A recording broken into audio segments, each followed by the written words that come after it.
Yo, what's up bro? Balik lagi di Uki Kelvin Official bersama saya tentunya Uki. Nah, seperti biasa ya, ini ada sebuah video lagi guys. Ini videonya tentang ada orang yang udah mengejudge dulu nih katanya Peggy Setiawan itu benar-benar adalah pelakunya guys, dan itu bikin geram netizen ya, seperti kita-kita yang mempercayai kalau Peggy itu bukanlah pelaku yang sebenarnya guys.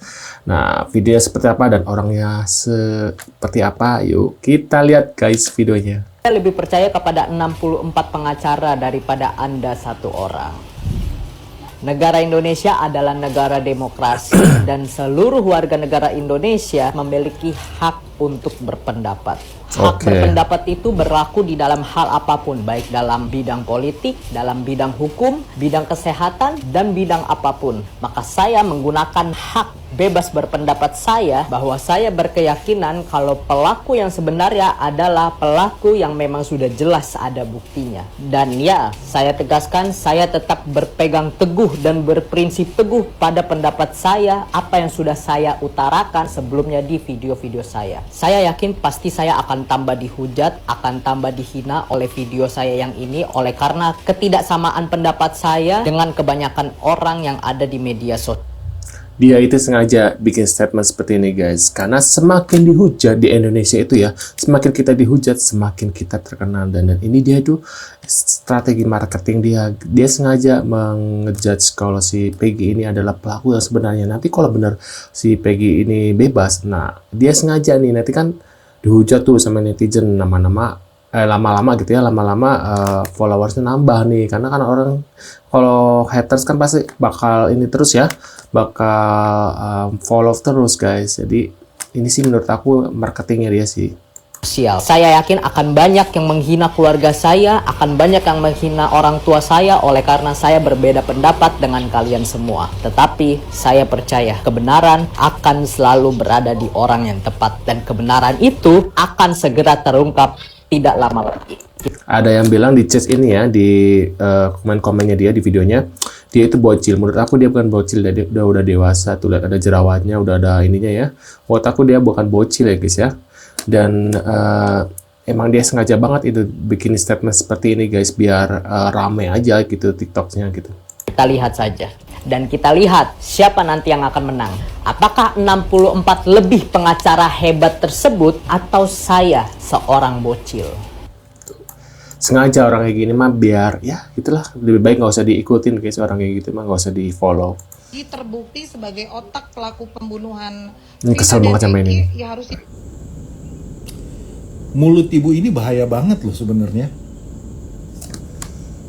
Peggy sudah ditangkap, yang walaupun sebetulnya belum ketahuan apakah benar dia pelakunya atau tidak. Benar. Belum disidangkan, belum turun, belum keputusannya belum ada.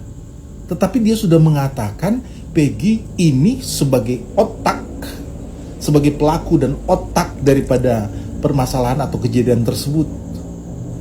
Ibu hati-hati loh kalau ngomong. Dia belum disidangkan, belum ada keputusan apa-apa. Kalau ibu ngomong seperti ini itu sama saja dengan ibu memalukan diri sendiri, alma mater ibu, memalukan profesi ibu. Benar. Ada aturannya kan? Di sumpah profesi mungkin ada aturan kan? Harus seperti apa? Mengungkapkan sesuatu gitu sehubungan dengan permasalahan atau kasus hukum yang sedang Anda hadapi. Pakai etika juga gitu kalau ngomong. Benar, sepertinya Mbak Putri ini kayaknya pengacara baru ya. Jadi asal ngoceh gitu guys, asal emosinya nggak terkendali gitu, kayak wow ini udah ketangkap nih gitu, tapi nggak merasa kok aneh ya gitu. Apalagi pas saat itu kan Polri udah mengumumkan kan 2 DPO dihilangkan. Nah harusnya dari situ dia harusnya curiga gitu, loh kok ini gitu loh kok jadi dihilangkan, berarti ini ada sesuatu. Dan dia harusnya jangan ngomong kayak gitu loh guys ya, mengganti identitas gitu kan. Nah ini ada sebuah video lagi guys. Urusan salah tangkap, urusan kepolisian, bukan urusan kami. Iya. Karena kami senang kalau ada terduga pelaku pembunuhan tertangkap, itu kami senang. Iya senang tuh. Yang kami tidak senang kenapa DPO-nya hilang? Gitu. Jadi Nah ini dari sini kelihatan tuh, lihat kebodohan wajahnya tuh kelihatan banget buat kalian nih. Pak Putri ini bodoh banget nih. Dia bilang saya tidak bersalah, saya rela Tuh, dihukum. apalagi di sebelahnya nih. Ya, gitu kan. Mulutnya gitu ya, bikin kesal. Ngapain mengganti identitas sekian tahun? Peggy itu mengganti identitas. Mengganti identitas sudah jelas itu. Nah, kan buktinya nggak ada KTP-nya, ya kan? KTP cuma satu. Kecuali kalau ganti-ganti nama. Mungkin Mbak Putri juga ada panggilan dari namanya. Mungkin kucing, kayak mungkin meong, kayak apa, kayak sama Mbak yang di sebelah juga mungkin ya. Wajah-wajah kucing gitu ya, guys ya. Nah, jadi jangan mengejudge dulu kalau ganti-ganti nama. Kecuali dia emang ada KTP-nya banyak banget gitu ya. Barulah dia boleh komen seperti itu gitu, guys. Jadi Robi, itu ada ini. Urusan salah tangkap, urusan kepolisian, bukan urusan kami. Iya. Karena kami senang kalau ada terduga pelaku pembunuhan, tertangkap. Itu kami senang. Iya. Yang kami tidak senang, kenapa DPO-nya hilang? Nah, dia itu kan yang di sebelahnya Mbak Putri itu kan sekarang udah jarang ngomong ya, jarang muncul di media karena dia malu dengan statement ini. Dia malu besar, gue yakin dia. Ini dua orang ini pasti malu banget nih kalau videonya diputer-puter ya maksudnya disebar luasin nih, bakal malu banget dia sebagai pengacara ya, apalagi Hotman Paris gitu ya. Bikin nama Hotman Paris tercoreng menurut aku, guys. Gue bakal kasih bukti kenapa diantara kalian semua tidak percaya bahwa PS itu adalah seorang pelaku atau tersangka yang sesungguhnya. Dan saya juga akan mementahkan analisa adik ini yang katanya Bukan berdasarkan adik, dia udah tua. data bukti dari pihak yang berwajib. Mempunyai bukti kalau PS mengubah identitasnya menjadi Robi. Yang namanya mengubah identitas itu adalah mengubah nama di kartu tanda penduduk atau Nah, KTP. benar. Nah. Yang kedua, pihak yang berwajib mendapatkan bukti kalau PS sendiri mengakui bahwa PS ini membuat akun bodong untuk menggiring opini publik. Apakah mungkin seorang tahanan bisa membuat akun bodong? Dan apakah sempat di dalam sel melakukan penggiringan opini publik? Ketiga, Bener-bener. Gimana caranya ya? polisi Apa mempunyai jangan bukti megang? sejumlah barang bukti yang sudah didapat dari rumah PS pada saat penggeledahan kemarin. Apa barang bukti dari hasil penggeledahan itu? Ijazah atau KTP? Coba jelaskan. Dan yang keempat, ada dua orang yang menjadi saksi pada saat ini seperti yang kita tahu yaitu AF, yaitu masih juga bahwa si PS ini benar salah satu tersangka atau pelaku.